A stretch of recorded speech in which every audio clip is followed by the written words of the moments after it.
দাবানল শুরু হয়ে গেছে। এমন আগুন জ্বলতেছে, হাজার হাজার পটকল বাহিনী দিয়া, হাজার হাজার আগুন নিবানো বাহিনী দিয়া এই দাবানল নিবাইতে বেঈমান ইসরাইলেরা পারতেছে না। একটু জোরে করেন আল্লাহু আকবার। এটা দেখলে মুসলমানের হৃদয় খুশি না বেজার?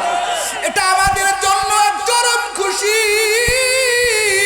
ওরে মোবাইল যখনই খুলি তখনই দেখি ইসরায়েলি আগুন জ্বলতেছে, হাজার হাজার বাহিনীরা এরা লাগায় দিয়ে আগুন নিয়ন্ত্রণে আনতে পারে না, এদের এত কষ্ট হইতেছে পারে না।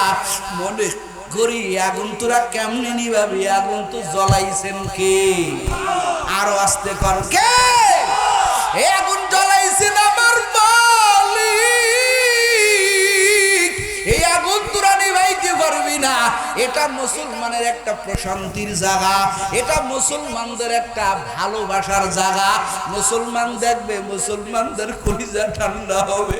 তোরা আমার কলিজার বোনের, আমার বোনের, আমার মায়ের, আমার ছোট ছোট মুসলমান বাচ্চাদের উপরে কি পরিমাণ জুলুম করলি। কত বাবার দেখেছি সন্তানটা ধরে ওরা সন্তানের মাথার খুলিটা বোমায় উড়ে গেছে, একটা পা ছুটে গেছে, বাবা লাশটা ধরে ধরে চিৎকার করেছে। এই কান্না আমার আল্লাহর আরশে ঢুকে গেছে। ও বেঈমান ইসরাইল তৈরি থাক, আমার আল্লাহর পক্ষ থেকে আযাব আসতে আর দেরি হবে না। কথা বলেন ঠিক কিনা? আল্লাহ ইরানকে প্রস্তুতি বানায় দিয়েছেন। ও আল্লাহর বান্দারা, তোমরা ফিলিস্তিনের মুসলমানদের অসহায় ভাবছো না, না না, আল্লাহ আরেকটা দেশ তৈরি করে দিয়েছেন। এই ইসরায়েল তোদের অস্ত্র আছে, আজ ফিলিস্তিনের অস্ত্র নাই, তাদের সৈন্য নাই, সৈন্যের সংখ্যা কম। আজকে ইরান হুঁশিয়ারি দিয়ে দিয়েছেন, এ বেঈমানের দল, ইরান বর্তমান যুক্তরাষ্ট্র আমেরিকাকেও ডরায় না। একটু আল্লাহু আকবার বলেন। ওদের অস্থির ঘটনা, অস্থির মহড়া প্রকাশ করে দিয়েছে। বিশাল মাটির নিচে বিশাল গুদুম ঘর, যে ঘরের কোনো সীমানা নাই, ওই ঘরের মধ্যে মুসলমান ইরান হাজার হাজার বোমা, হাজার হাজার পারমাণবিক বোমাটা ওখানে বানায় বানায়, রকেট বিমা, ড্রোন বিমা, পারমাণবিক বিমা, বোমা, বিভিন্ন বোমা বানায়া বানায়া মজুদ করে রাখছে। আজকে ফিলিস্তিনের উপরে আক্রমণ মানে আমার মুসলমানদের কলিজায় আক্রমণ। ইরান সহ্য করতে পারে নাই, সোশ্যাল মিডিয়ায় তাদের এই অস্ত্রের ফুটেজগুলো দেখায় দিয়েছে। এ বেঈমানের দলেরা সাবধান হয়ে যাও। কি মনে করেছো মুসলমানদের কিছু নাই? তোমাদের এটা ভুল। আর যদি আমার এই ফিলিস্তিনের উপরে, গাজার মুসলমানদের উপরে তোমরা যদি আক্রমণ করো, আমরা বসে থাকবো না, আমরা ফিলিস্তিনের পক্ষে তোমাদের সাথে জিহাদ করব। এটা আমাদের জন্য সুসংবাদ। কথা বল ঠিক কিনা? এটা আমাদের জন্য সুসংবাদ। সম্মানিত হাজিরিন, আমি অন্যদিকে যাইতেছিলাম, তো এই নাসির নামক আল্লাহর বান্দা কয়, পাদ্রী সাহেব, আমি নিজের চোখে এই ঘটনা দেখব। আল্লাহ যেহেতু ওদের ধ্বংস করবে, এই ধ্বংসের নীলা খেলা আমি নিজের চোখে দেখব, আমি সাক্ষী হব। আমি সাক্ষী হইয়া পুরা দেশবাসীকে জানাবো যে এই বেঈমানকে আমার আল্লাহ কিভাবে ধ্বংস করছে। একটু জোরে কোন আল্লাহু আকবার। আল্লাহর বান্দা নাসির, ওরা তো বেকা পথে গেছে, সুজা পথে আল্লাহর বান্দা নাসির বাইতুল্লাহ আগে গেলেন। বাইতুল্লাহ যাইয়া বাইতুল্লাহর গিলাফ ধরে কান্নার আওয়াজ দিলেন, ও আল্লাহ, এই বাইতুল্লাহ ধ্বংস করার জন্য আব্রাহার আসতেছেন, ও আল্লাহ তুমি হেফাজত করিও। এবার এই নাসির নামক আল্লাহর বান্দা সর্বপ্রথম আল্লাহ জমিনের মধ্যে একটা পাহাড় বানাইছেন। এই পাহাড়টার বাবা বাইতুল্লাহর কিনারায় জাবালে আবি কুবাইস, নাম কি? আবি কুবাইস নামক পাহাড়, এটা পৃথিবীর সর্বপ্রথম পাহাড়। এই পাহাড়ের একটা গুহা, যেখান থেকে দাঁড়াইলে বাইতুল্লাহ দেখা যায়, সেখান থেকে দাঁড়াইলে পুরা বাইতুল্লাহটা দেখা যায়। আল্লাহর বান্দা নাসির নামক এই আল্লাহর বান্দাটা ওই গুহার মধ্যে যাইয়া এবার অপেক্ষা করতেছেন, কখন আব্রাহার আসবে আর কখন আমার আল্লাহর সেই ধ্বংসের লীলা খেলা আমি দেখতে পারবো। একটু জোরে কর বাবা, আল্লাহু আকবার। এদিকে আব্রাহার বাইতুল্লাহ ধ্বংস করার জন্য আস্তে আস্তে চলে আসছেন। আস্তে আস্তে যারা হাজী সাহেব তারা ভালো বুঝবেন এখনকার বিষয়টা। ওই যে মিনা আর মুজদালিফার মাঝামাঝি একটা জায়গা, যেই জায়গা আজও এই জায়গাটা সুন্দর করে বর্তমান বাদশারা এখানে সুন্দর করে দিয়েছেন, যেই জায়গাটার নাম ওয়াদিয়ে মুহাসসারা। এই ওয়াদিয়ে মুহাসসারা নামক জায়গাটা এখানে সুন্দর করে ঘিরে দিয়েছে। এইখানটাই হলো সেই আব্রাহার বস্তি বাহিনী ধ্বংস হওয়ার সেই জায়গা। ওখানে লেখা আছে এখানে কেউ বিলম্ব করবেন না, এখান থেকে দ্রুত সরবেন, কারণ এই জায়গাটা অভিশপ্ত জায়গা। এই জায়গা আমার আল্লাহ আব্রাহারকে ধ্বংস করেছিল। জোরে কারণ আল্লাহু আকবার। এই মিনার মুজদালিফার মাঝামাঝি জায়গায় ওয়াদি মুহাসসারা নামক জায়গায় ও মুসিদাহের যুবক এরে পর্দার আড়ালের আম্মা জান, ওখানে যখন আব্রাহার চলে আসছে রে বাবা, এবার আসার পরে তার হস্তি বাহিনী, তার হাতি বাহিনী, বিশাল বড় বড় হাতি, এবার এখানে আইসা সবাই দিকভুল হয়ে যায়। ওখানে মনে করে রাস্তা, হাতি আগায় যায়, দেখে রাস্তা না ওটা পাহাড়। আবার আরেক জায়গা দেখে পাহাড় কিন্তু ওইটা রাস্তা, ওখানে যাইতে পারে না। এক এক হাতি এক এক দিকে যায়, দিক ভুল হয়ে গেছে। বলেন না আল্লাহু আকবার। রাস্তা খুঁজে পায় না, বাইতুল্লাহ যাওয়ার রাস্তা পায় না। খেলা কার? জোরে কর, আরো জোরে বলেন কার? এদিকে আব্রাহার সমস্ত বাহিনীর খাদ্য শেষ, খাদ্য শেষ। এবার ওখানকার স্থানীয় ছাগল ধরে ধরে খাইতে লাগলেন। রাখালরা বলে, ও আব্রাহার, এই ছাগলগুলো তুমি খাইও না। তুমি জানো এই ছাগলের মালিককে? বলে কে? বলে এই ছাগলের মালিক হলো আব্দুল মুত্তালিব। একটু জোরে কন্যা সুবহানাল্লাহ। বলে কিসের জন্য আসছো? বলে আমরা বাইতুল্লাহ ধ্বংস করার জন্য আসছি। রাখালের এক সেকেন্ড দেরি করে নাই, দৌড় দিয়ে আব্দুল মুত্তালিব রাসূলের দাদার বাড়িতে এসে আব্দুল মুত্তালিবরে ডাক দেয়, ও আব্দুল মুত্তালিব, খবর কি শুনছো? বাইতুল্লাহ ধ্বংস করার জন্য আব্রাহার তার হস্তি বাহিনী নিয়ে আগমন করেছে। এই হস্তি বাহিনী দিয়া এবার এই বাইতুল্লাহকে ধ্বংস করবে। এবার আব্দুল মুত্তালিব এক সেকেন্ড দেরি করে না, সংবাদটা পাওয়া মাত্র তাড়াতাড়ি রওনা হয়ে গেলেন। আব্রাহারের সঙ্গে দেখা করলেন। ও আব্রাহার, এখানে কিসের জন্য আসছো? বলে বাইতুল্লাহ ধ্বংস করার জন্য। এবার আব্দুল মুত্তালিব বলে, শুধু কি বাইতুল্লাহ ধ্বংস করবা? বলে হ্যাঁ। বলে তুমি কে? বলে আমি বাইতুল্লাহর মুতাওয়াল্লি। সুবহানাল্লাহ। বাইতুল্লাহর চাবি আমার কাছে। এবার আব্রাহার কয় ধ্বংস করে ফেলবো। আব্দুল মুত্তালিব কয় আমার বিন্দু পরিমাণ চিন্তা নাই। জোরে কন্যা সুবহানাল্লাহ। কয় বাইতুল্লাহর পাশে আর একটা মাটির ঘর আছে, ওটা আমার ঘর। আর বাইতুল্লাহ কার ঘর? আল্লাহ। জোরে কর আল্লাহ। এবার আব্দুল মুত্তালিব ডাক দেয়া কয়, ও আব্রাহার, তুই বল, তুই আমার মাটির ওই ঘরটা ভাঙবি নি? বলে না না, ওটা ভাঙবো না। বলে ওইটা যদি ভাঙিস তোর পায়ের নলা ছুটায় ফেলবো। তুই বাইতুল্লাহ ভাঙ, আমার কোনো আফসোস নাই, কারণ বাইতুল্লাহর মালিক আমি না। বাইতুল্লাহর মালিক একজন, তিনি কে? ভাঙ্গে যায়। আব্রাহারকে কি কয় রে? বাইতুল্লাহর মুতাওয়াল্লি, বাইতুল্লাহ ভাঙবার চিন্তা নাই, কারণ মুতাওয়াল্লির ইস্তেকামাত আছে যে এই বাইতুল্লাহর মালিক এমন একজন মালিক যিনি পৃথিবীর কোন শক্তি বাইতুল্লাহ ধ্বংস করার দূরের কথা একটা চুলের আঁচড়ও দিতে পারবে না। কথা কন ঠিক কি না? ও আল্লাহর বান্দারা, ও কলিজার যুবক, এখান থেকে কিছু কথা না বললেই তো না। আজকে যেই ভারতের ভিতরে খুঁটে খুঁটে মসজিদ ভাঙ্গা হয়, জানেননি? খবর আসেনি? ভাই আমার, মসজিদে বাবরিতে আক্রমণ করা হয়েছে। ভারতে বিভিন্ন দেশে বিভিন্ন প্রদেশে আমার কলিজার মুসলমানদেরকে ধরে ধরে মারা হচ্ছে। গরু জবাই করার দায়ে তাদেরকে ফাঁসি দেওয়া হচ্ছে, প্রকাশ্যে গুলি করে মারা হচ্ছে। আমার মুসলমানদের মা বোনদের ইজ্জতের উপরে আঘাত করতেছে।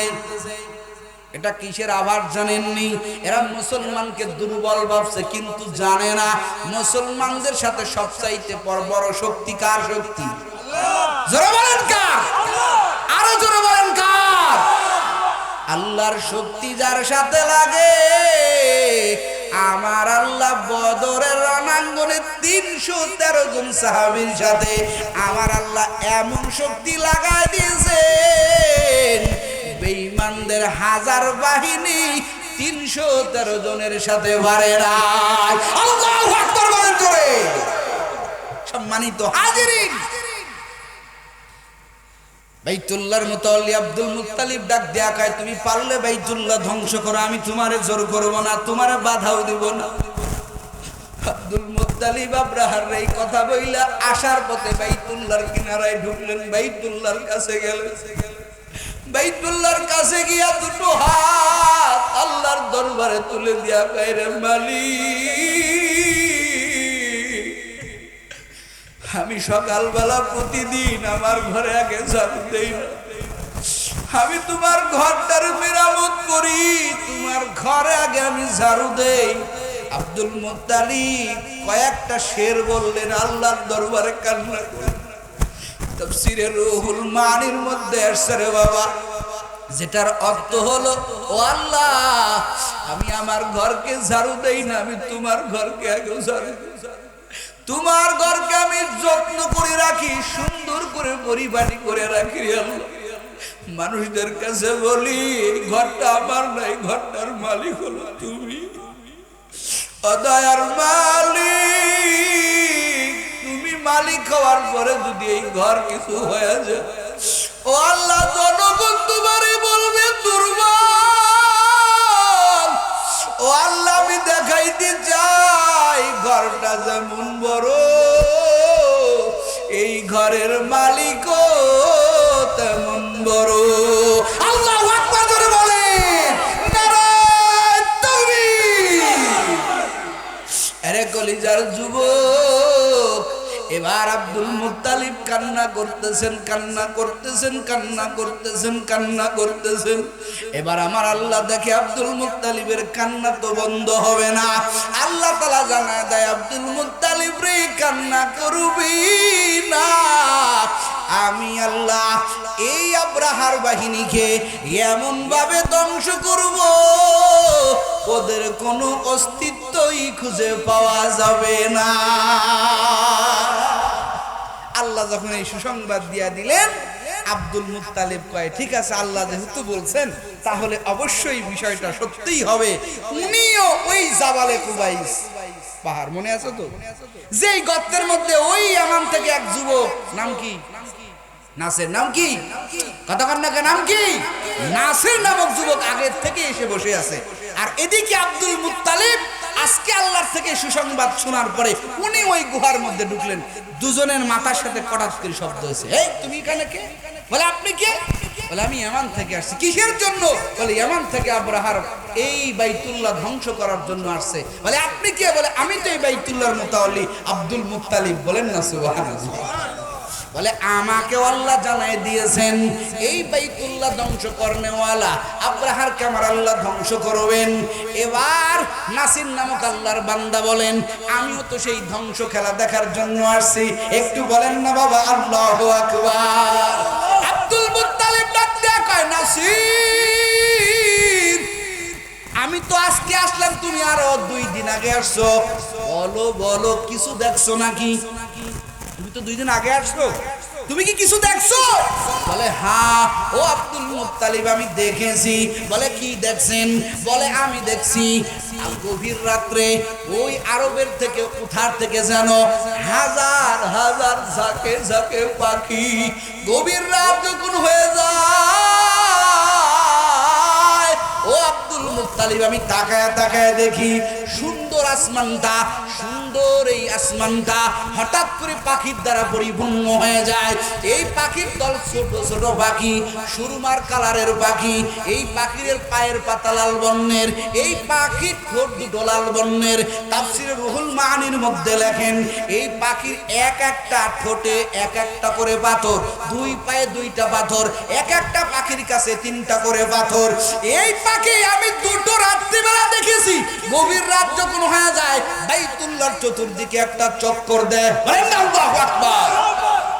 আব্দুল মুত্তালিব ডাক দেয়া বলে, 2 রাত যেহেতু চলে গেছে, আজকে শেষ রাত, আল্লাহ আজকেই একটা ঘটনা আমাদেরকে দেখাবেন, একটু বলেন না বাবা আল্লাহু আকবার। আরে দুজনের কথা চলতেছে, হঠাৎ করে আমার আল্লাহ তাআলা এই পাখির দল পাঠিয়ে দিয়েছেন। হাজার হাজার পাখি, ও আল্লাহর বান্দারা, এই পাখির দলের আগমন হয়ে গেল। এই পাখির মুখে একটা পাথর, দোনো পায়ে দুইটা পাথর। এরা ঘুরে ঘুরে মারতেছে, বম্পিং করা শুরু হয়ে গেল।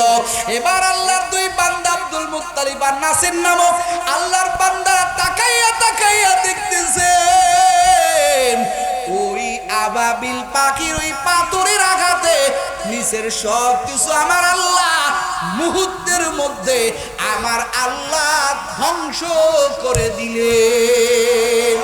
আব্দুল মুত্তালিব ডাক দিয়া বলেন, আমি মুহূর্তের মধ্যে ওই পাহাড় থেকে নামিয়া আমি ওই ময়দানে চলে গেলাম। যাইয়া ওই পাথর একটা হাতে নিলাম। কি পাথর?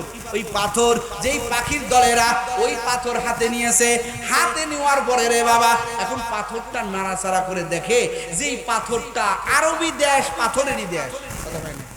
আরবি দেশ কিসের দেশ? পাথরের দেশ। আরবি দেশ পাথরের দেশ। তো এই পাথরটা কোনো আরবের পাথর না। সুবহানাল্লাহ। আল্লাহর বিশেষ নির্মিত পাথর। তবে এই পাথরের একটা গুণাবলী আছে, তাফসীরে রুহুল মাআনির মধ্যে আসছে রে বাবা। আব্দুল মুত্তালিব ডাক দিয়া বলেন, এই পাথর কেমন পাথর, আল্লাহর কি কুদরত, একটু আল্লাহু আকবার জোরে বলবেন। কথাটা শোনার পরে আগেই না আব্দুল মুত্তালিব বলেন, আমি পাথরটা হাতে নিয়ে দেখি ওই পাথরের 2 পাশে 2টা নাম। এক পাশে হলো পাখির নাম, আর এক পাশে ওই পাথরটা যারে ধ্বংস করেছে তার নামটা আর এক পাশে লেখা। জোরে কান আল্লাহু আকবার। হাজার হাজার পাখি, হাজার হাজার সৈন্য নিচে, আল্লাহর কি কুদরত। ওই পাখিরা কেমনে জানলো আমার পাথরটা ওর গায়ে লাগবে? আরে পাখি পাঠাইছেন কে? আরো জোরে কন। আল্লাহ কয়, পাখিরে তোর দায়িত্ব পাথর ছাড়া, ওই পাথরের উপরে আমি লিখে দিয়েছি তুই পাথরটা ছাড়। ওই পাথরটা যার গায়ে লাগার কথা আমার আল্লাহ তার গায়ে লাগাইয়া দিয়েছে। জোরে কর আল্লাহু আকবার। আজ থেকে হাজার হাজার বছরের আগের ঘটনা এখন বাস্তবায়িত মানুষকে দেখাই দিচ্ছে। এখন বর্তমান তো সোশ্যাল মিডিয়া, এখন বর্তমান প্রযুক্তির দেশ। এখানে আমি থাকবো, এখান থেকে একটা ড্রোন বোমা পাঠিয়ে দিব, একবারে প্লেনের মতো একটু ছোট সাইজের, ওটায় মানুষ লাগে না। আমি এখান থেকে রিমোটে টিপ দেবো, 3000 কিলোমিটার বোমাটা যাবে, ড্রোন বোমাটা যাবে। ওখানে যায় আমি যেখানে টার্গেট করব, যেই বিল্ডিং এ টার্গেট করব, যেই লোকটা টার্গেট করব, আমার ওখানে যাওয়াও লাগবে না। আমি এখান থেকে ক্লিক করব, ওই বোমাটা ওখানেই পড়বে। একটু জোরে কালাম আল্লাহু আকবার। এগুলো কোথার থেকে বানাইছে? কি রিসার্চ করে বানাইছে? এইগুলো রিসার্চ করে বানাইছে। কথা কোন ঠিক কি? কোরআন ছাড়া কিছু বানানো সম্ভব? কথা বলেন সম্ভব? আজকের ওই সেই নবীর 50 দিনের আগের ঘটনা, হস্তি বাহিনীর ধ্বংসের ঘটনা আজকে বর্তমান বিজ্ঞানী প্রযুক্তি আমাদের দেখায় দেয়। তাইরান আবাবিল, এই যে আল্লাহ তাআলা যে আবাবিল পাখির মাধ্যমে হস্তি বাহিনী ধ্বংস করেছিলেন, এবং যাকে কেন্দ্র করে, যে পাখি যাকে কেন্দ্র করে আঘাত করেছেন তাকেই আঘাত করেছে। আজ হাজার হাজার বছর আগে, 1000 বছর আগে, আজকে বিজ্ঞানী প্রযুক্তি দেখাই দিয়েছে, হ্যাঁ ওই পাখিদের পাথর মারা ঘটনা সত্য। বর্তমান প্রযুক্তি বিজ্ঞানীরাও তারা বানাইতে সক্ষম হয়েছে, সেখানে কেন্দ্র করে যে শত্রুকে টার্গেট করে পাথর নিক্ষেপ করবে, ওখানেই পাথর চলে যাবে, ওখানেই বোমা চলে যাবে, ওইখানেই ধ্বংস হবে। একটু জোরে করেন আল্লাহু আকবার। ভাইরা আমার, আল্লাহ তাআলা রাসূলকে জানায় দেয়, ও দোস্ত, আলাম তারা কাইফা ফাআলা রাব্বুকা বিআসহাবিল ফিল। ও পয়গম্বর, এখন আসেন আল্লাহ তাআলা কি কয়, ও দোস্ত আমার, আলাম তারা কাইফা ফাআলা রাব্বুকা বিআসহাবিল ফিল। ও পয়গম্বর, আপনি কি দেখেছেন? কি কয় আল্লাহ, কি কয়? বিআসহাবিল ফিল, আসহাবে ফিলের ব্যাপারে আপনি কি দেখেছেন, আপনি কি জানেন? আলাম তারা কাইফা ফাআলা রাব্বুকা বিআসহাবিল ফিল, আপনার প্রতিপালক, আপনার রব আসহাবে ফিলের সাথে, হস্তি বাহিনীর সাথে আল্লাহ তাআলা কি রূপ আচরণ করেছেন, এটা কি আপনি দেখেছেন? কাকে বলে? কে? আল্লাহ তাআলা নবীকে বলতেছেন। আপনাদের কাছে আগেই বলেছি যে নবী জমিনে আসার 50 দিন আগের ঘটনা, আর এই সূরা নাজিল করছে আল্লাহ তাআলা নবীর জন্মের 50 বছর পর। ঘটনা ঘটছে নবীর জন্মের কয়দিন আগে? 50 দিন আগে। কয়দিন আগে বলেন? কথা বলেন, কয়দিন আগে? 50 দিন আগে। আর আল্লাহ তাআলা নবীরে বলতেছেন 50 বছর পরে নবীর জন্মের, যে দোস্ত, আপনি কি আসহাবে ফিলের ঘটনাটা কি দেখেছেন? ওই সম্পর্কে কি আপনার কোনো জানা আছে? কে বলে কাকে? আল্লাহ তাআলা বলতেছেন। এখন এখানে একটা প্রশ্ন হতে পারে, তরজমা বাদি দেই, একটু আলোচনা করি যে কোরআন এমন একটা কিতাব যেই কিতাবের মধ্যে বিন্দু পরিমাণ ভুল নাই। তো আল্লাহ তাআলা, রাসূল তো ওই সময় জন্মই হয় নাই, তো রাসূল ঘটনা দেখবে কেন? কথা কন না কে? আমার রাসূল কি গায়েব জানে? কথা কন না কে?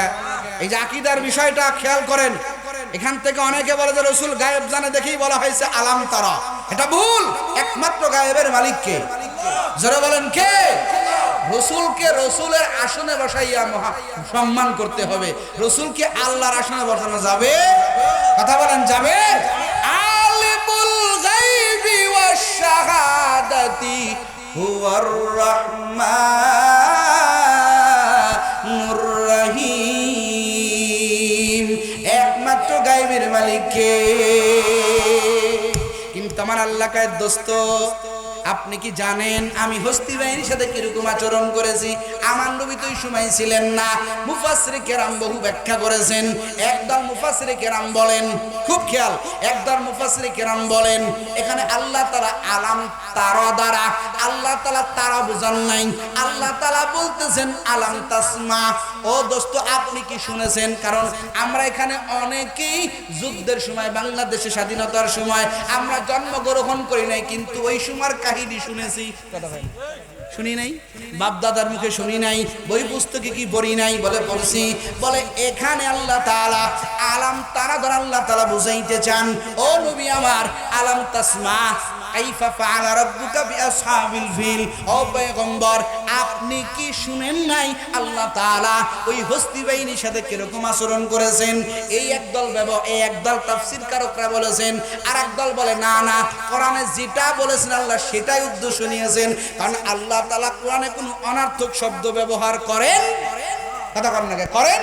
কোরআন শুরুতেই বলে দিয়েছে জালিকাল কিতাব লা রাইবা ফীহি হুদাল লিল, কথা কন না হুদাল লিল মুত্তাকিন। কোরআন এমন একটা কিতাব যেই কিতাবের মধ্যে বিন্দু পরিমাণ ভুল নাই।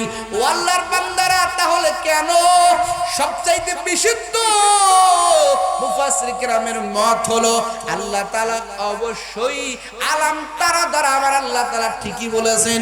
এটা বুঝতে হলে আমার নবীর একটা হাদিসের মধ্যে যাইতে হবে। আমার নবীর একজন প্রিয় সাহাবী ছিলেন হযরত আবু বকর সিদ্দিক রাদিয়াল্লাহু তাআলা আনহু। নাম শুনছেন? তার দুইটা কন্যা, আসমা আর হলো হযরতে আয়েশা।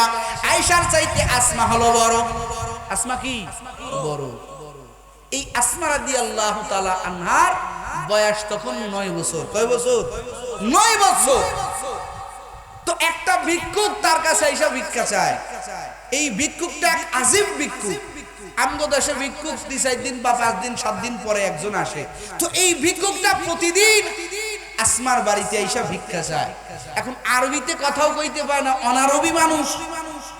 আবার একটা চোখ নাই, একটা হাত নাই, একটা পা নাই। আজীব ব্যাপার। আসমা একদিন বলে, আপনি এরকম ভিক্ষা করেন, আপনার পরিচয়টা কি? আর আপনার এরকম বিকলাঙ্গ হওয়ার কারণটা কি? তখন ওই ভিক্ষুক ডাক দেয়া বলে, আসমা, আমি তোমার কাছে ঘটনাটা বলতে চাই না। তোমার বাবা আবু বকর কোথায়? তোমার বাবা আবু বকরকে ডাক দাও। আমি আবু বকরের সামনে আমার এই ঘটনাটা বলতে চাই। এখন মেয়ে লোক কোনো জিনিস যদি একবার জানার কৌতূহল জাগে, ওই জিনিস জানা ছাড়া মেয়ে লোক শান্ত কথা হয় না, কেন শান্ত হয় না, একটা মেয়েদের একটা স্বভাব। এবার পরের দিন আবার ভিক্ষা করতে আসেন। এবার আসমাকে আবু বকর আসেন তো, একটা ভিক্ষুক আমাদের বাড়িতে আসে, প্রতিদিন ভিক্ষা করতে আসে। তার অবস্থা বড় করুণ, একটা হাত নাই, একটা চোখ নাই, একটা পা নাই। আমি তাকে বলছি এরকম হওয়ার কারণটা কি? ওই ভিক্ষুক আমাকে বলে না, আপনাকে নাকি বলবে। আসেন আসেন বাবা, আপনি একটু শুনে দেবেন। এবার আবু বকর আসছে, আসার পরে ও বাপজান, আপনি একটা বুড়া মানুষ, এরকম বিকলাঙ্গ হওয়ার কারণ কি একটু খুলে বলেন। এবার এই ভিক্ষুক ডাক দেখা, আবু বকর, যেহেতু তুমি আমারে বলছো আমার এই বিকলাঙ্গ হওয়ার ঘটনা, আমি তোমারে একা শুনাইব না, তোমার নবী রাহমাতুল লিল আলামিনের কাছে আমারে নিয়ে যাও, আমি তার সামনে করে পুরা ঘটনাটা বলবো। আবু বকর কয় তাই নাকি, ঠিক আছে চলো। এবার এই লোকটাকে নিয়ে রওনা হয়ে গেলেন নবীর দরবারে। নবীর বাড়িতে যাইয়া আবু বকর কয়, নবী আমার, এই লোকটা ভিক্ষুক, আমার বাড়িতে প্রতিদিন ভিক্ষা করে, কিন্তু এই লোকটা আমগো দেশেরও না, আরবিতে কথাও তেমন বলতে পারে না, এর একটা চোখ নাই, একটা হাত নাই, একটা পা নাই। এইটা না থাকার যে ঘটনা, এটা নাকি আপনার আর আমার সামনে বয়ান করবে। এবার নবী বলে, ও বাপজান বলেন কি ব্যাপার, আপনার এই রকম হওয়ার ঘটনাটা কি, কারণটা কি? এবার ওই লোকটা নবীর সামনে দাঁড়াইয়া দুই চোখের পানি ছেড়ে দিয়া কান্না করতেছেন আর বলতেছে, দয়ার নবী, আপনি একটু আগে আমাকে বলেন, আপনি কি আমাকে সিকিউরিটি দিবেন? আপনি কি আমাকে মারবেন নাকি মারবেন না? কারণ ঘটনাটা শুনলে আপনার আমার উপরে রাগ হতে পারে। ও নবী আমার, বলেন আগে আপনি আমার নিরাপত্তার ব্যবস্থা দিবেননি? আমার নবী বলেন, আমি বেঁচে থাকতে তোমার কোনো ক্ষতি হতে দেব না। একটু জোরে বলেন বাবা, আল্লাহু আকবার। এবার ওই লোকটা বলে, ও নবী আমার, ও পয়গম্বর, আপনারও জন্মের আগের ঘটনা। সুবহানাল্লাহ, জোরে বল। ও নবী, আপনি এখনো জমিনে আসেন নাই, আমি একজন লোক, আপনি হয়তো শুনেছেন, ও পয়গম্বর, বাচ্চা আব্রাহার বস্তি বাহিনী নিয়ে এই বাইতুল্লাহ ধ্বংস করার জন্য মক্কা নগরীতে আগমন করেছিলেন। নবী কয়, হ্যাঁ শুনেছি, আল্লাহ তাআলা আমাকে জানাই দিয়েছেন। সূরা ফিলের আলোচনা, সূরা ফিল তো নাজিল হয়ে গেছে। দেখেন আল্লাহ তাআলা আলাম তারা বলল, এটা হাদিসের দ্বারা প্রমাণ হয়ে যায় আল্লাহ যথার্থ বলেছেন। এই লোক বলতেছে, হুজুর, আমি একজন সাধারণ মানুষ না, ওই যে বাচ্চা আব্রাহার 12টা হাতি নিয়ে বাইতুল্লাহর বুকে আগমন করলেন। ও পয়গম্বর, ওই 12টা হাতির মধ্যে সবচাইতে বড় যেই হাতিটা, এই হাতিটার নাম ছিল মাহমুদ। কি নাম? কথা কন না, কি নাম? আপনাদের কষ্ট হচ্ছে নাকি? বলতেছে, ওই যে 12টা হাতির মধ্যে যেই হাতিটা সবচাইতে বড় এবং সবার আগে, এই হাতিটার নাম কি? মাহমুদ। ও পয়গম্বর, এই মাহমুদ নামক হাতির পাইলট আর কেউ না, এই মাহমুদ নামক হাতির পাইলট ছিলাম আমি। আল্লাহু আকবার, জোরে বলেন। আমার নবী কয়, বিশাল ব্যাপার তো কি হয়েছিল, তোমার এই অবস্থা হলো কেন? এবার ওই লোকটা ডাক দিয়া কয়, রে নবী, আমি তো জানতাম না আব্রাহার আমাদেরকে বাইতুল্লাহ ধ্বংস করার জন্য আমাদেরকে নিয়ে আসছেন, আমি তো জানি না। আমি তো আমার পেট চালানোর জন্য, আমার ছেলে মেয়ে বিবি বাল বাচ্চার পেট চালানোর জন্য আমি তো চাকরি করি। ও নবী আমার, আমি একজন বিশাল পারদর্শী হাতির পাইলট, হাতি চালানো আমার একটা কাজ, আমি খুব এই বিষয়ে অভিজ্ঞ একজন ব্যক্তি। হুজুর গো, আমি 12টা হাতি নিয়ে রওনা হয়ে গেলাম, আমার হাতিটা সবার সামনে, আমি হাতি নিয়ে আগাই, পুরা পথ হাতিটা সুন্দরভাবে আসে। কিন্তু নবী, মিনা আর মুজদালিফার মাঝে মাঝে জায়গা যখন আমি আসছি, ওই ওয়াদি মুহাসসারা নামক জায়গা, ওখানে আসার পরে আমার হাতি রাস্তা চিনে না। যেই হাতি এত বিচক্ষণ হাতি সরু পথ দিয়া চলে যায়। ও নবী আমার, এখানে স্পষ্ট পথ আমি দেখি, হাতি দেখে না। আল্লাহু আকবার। আমার হাতি একবার পাহাড়ে যাইয়া গুতা খায়, আর একবার আর এক রাস্তায় চলে যায়। আমি চিন্তা করলাম ব্যাপার কি, হাতি কেন এমন করে? আমি এবার তদন্ত শুরু করলাম। তদন্ত করে দেখি বাদশাহ আবরাহার আমাদেরকে আল্লাহর ঘর বাইতুল্লাহ ভাঙার জন্য নিয়ে আসছেন। একটু জোরে কোন বাবা, আল্লাহু আকবার। এবার হুজুর আমি তো এসেই পড়েছি, এখন আমি কি করব? এবার আমি কান্না শুরু করলাম। যেহেতু হাতি এবং উট এই দুইটা প্রাণী এমন ভাবে আল্লাহ তাআলা বানাইছেন, 6 মাস আগের রাস্তায় যদি কোনো বিপদ থাকে আল্লাহ তাআলা এই হাতি আর উটকে বোঝার মতো সুযোগ করে দেন। বলেন না সুবহানাল্লাহ। এবার আমি কান্না শুরু করলাম, দয়ার মালিক অচিরেই তো তোমার গজব শুরু হয়ে যাবে। ও আল্লাহ, আমি যদি জানতাম আমার এই তোমার ঘর ধ্বংস করার জন্য আনতেছে, ও আল্লাহ আমি আসতাম না। আল্লাহ তুমি আমারে বাঁচাও, তুমি আমারে বাঁচাও। আমি কান্না করতে শুরু করলাম। এরই মধ্যে হঠাৎ করে পাথরের মধ্যে বৃষ্টি শুরু হয়ে গেল। ও পয়গম্বর, এখানেই ঘটনা শেষ না। আমি পাথরের কয়েকটা আঘাত পাইলাম। আমার চোখে আঘাত লাগলো, চোখ চলে গেল। আমার হাতে আঘাত লাগলো, হাত চলে গেল। আমার পায়ে আঘাত লাগলো, পা চলে গেল। আমি বেহুশ হইয়া জমিনে পড়ে গেলাম।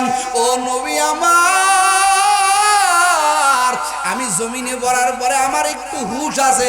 আমি দেখলাম দুজন ব্যক্তি কোথার থেকে আসলো আমি জানি না। ওই দুজন ব্যক্তি আমার অজ্ঞাত অবস্থায় আমার একটা পাহাড়ের চূড়ার মধ্যে ঢুকে